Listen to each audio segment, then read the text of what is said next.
you and Tobias change the script throughout the process, and was it always so complex?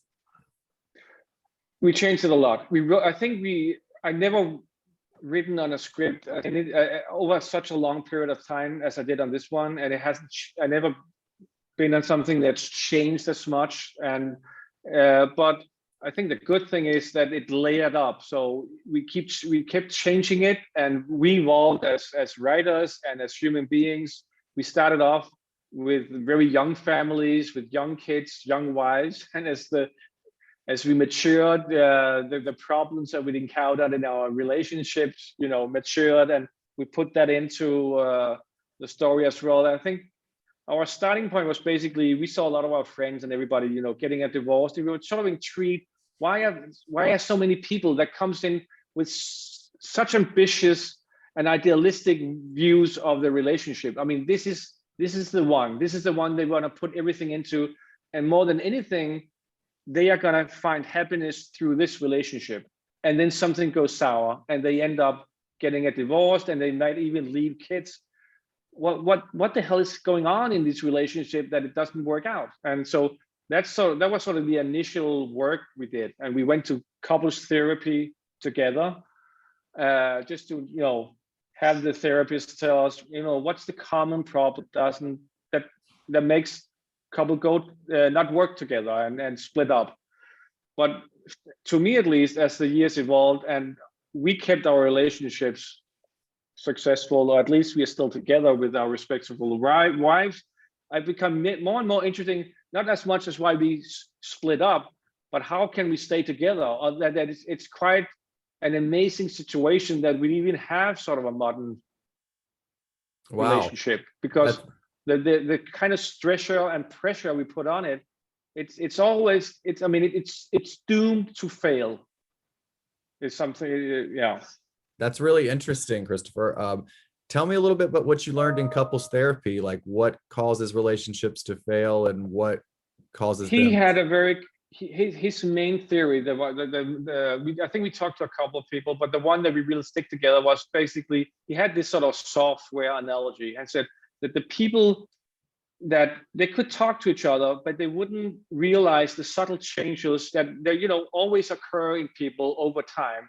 So they didn't have these sort of software updates on each other, would end up in situation where they suddenly they felt too much apart. It's a strange situation. You live together, you have kids together, you see each other every single day. How can you suddenly grow apart? And they said, this growing apart isn't something that naturally happens. It's when people doesn't software update each other, don't spend the time just to know small, in the moment, unimportant gestures and stuff that happens. But if you don't share it, if you don't feel acknowledged, if you don't feel seen by your partner, eventually you won't have these software updates and you grow apart. And I think that became, it's not something that we talk about in the movie, but this very basic element of being seen is something that's very much structured through the movie.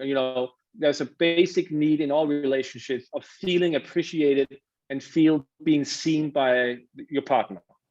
Yeah, absolutely. That does kind of reflect, with the dynamics between, Karsten and Maggie and everything. So were these characters inspired by actual people that you knew, or what inspired these characters and story?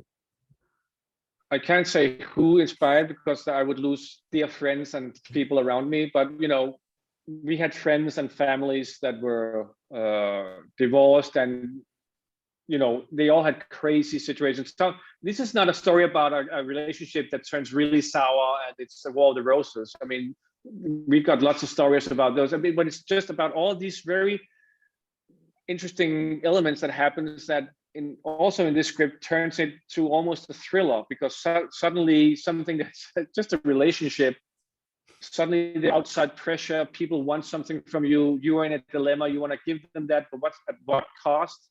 All these elements is something that we, heard about friends and experienced or something. So I would say it's pretty close to what, happens out there in the real life.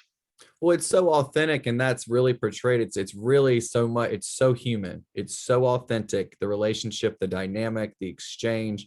And that's why I felt like, oh, this probably really happened. This is based on some sort of truth, just because you can feel that authenticity, you know, Yeah. through them. And that's no easy feat. So I mean, that's congratulations for pulling that off. I mean, it's very complex and very interesting. I also want to talk about you know the selections of actors. Did you always know you were going to use Nikolai, or was he kind of?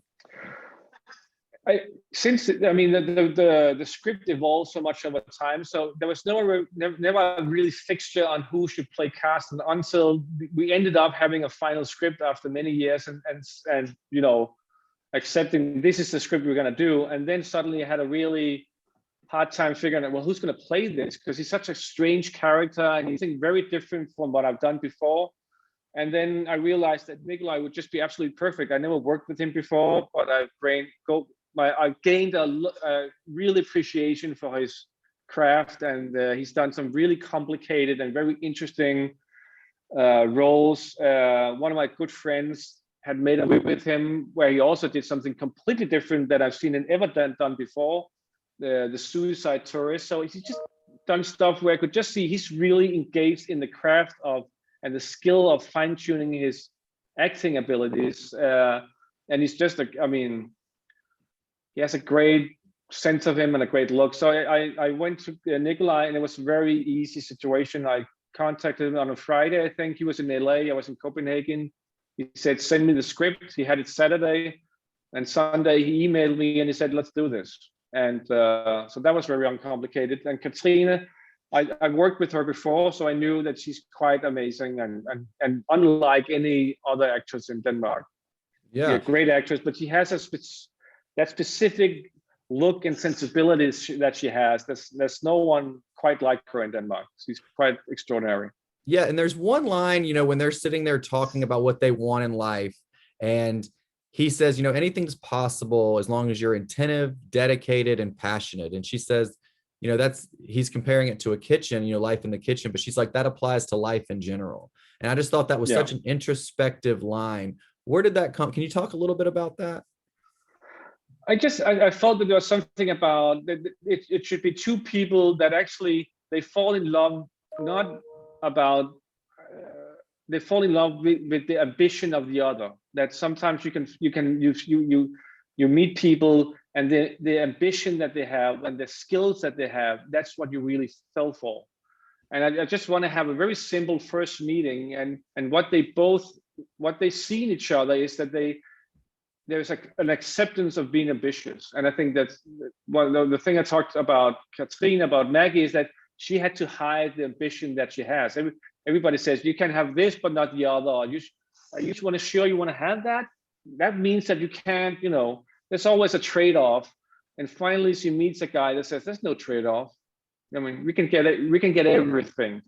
And finding that in another person, that kind of hunger and that kind of strive, is very intoxicating. Unfortunately, It's not as easy. It's not. But everything from the title to the quote, that the opening quote, talking about, you know, if you ask me what I want, it's simple. I want everything. I will tell you. It's like it's all a big metaphor. Like life in the kitchen is same as, you know, life in general. And I thought that was so interesting. Now, the number one restaurant in the world is actually in Denmark, in Copenhagen, Noma. And number two. Oh, is it number two now? No, number one and number two. Oh, number one and number two. Wow. See, so did that inspire you wanting to write about the decadent restaurant scene? Did that inspire the story at all? Absolutely. I mean, for the last 10, 15 years, the food scene in Denmark has just exploded and redefined, you know, how we ourselves envision ourselves, what we have to bring to high-end cuisine, and especially Noma, which is number one, and René, what he's done out there, he's made a whole community, and you know the chefs that he's had in his restaurant, who's learned fast from him, and the ambitions that he has, they've gone out and made their own restaurants. So the whole scene is just exploded, and it's just very interesting. So definitely nobody had really done a movie that took part of that scene. So I definitely had that I was very inspired by them. I had great admiration for them. And it's just a very interesting scene where with very high stakes. So that definitely played out. And the fact that the whole thing exploded and became even bigger after making the movie, just, it's just great. Even better. I mean, number one Even and number better. two. I know. I can't wait to eat at Noma. When I do make my reservation, I'm going to tell them I know you so I can get a good reservation. You will get a very good spot. The table Well, number 12. What's next for you? Anything else on the books? I'm doing a crime series for television that I wrote. So I'm show writing, directing, show running it. It's very interesting. Hopefully. So it's more in the thriller lane, but I'm gonna start shooting in, I don't know, 2 weeks. I'm quite busy with it right now. Well, I can't wait.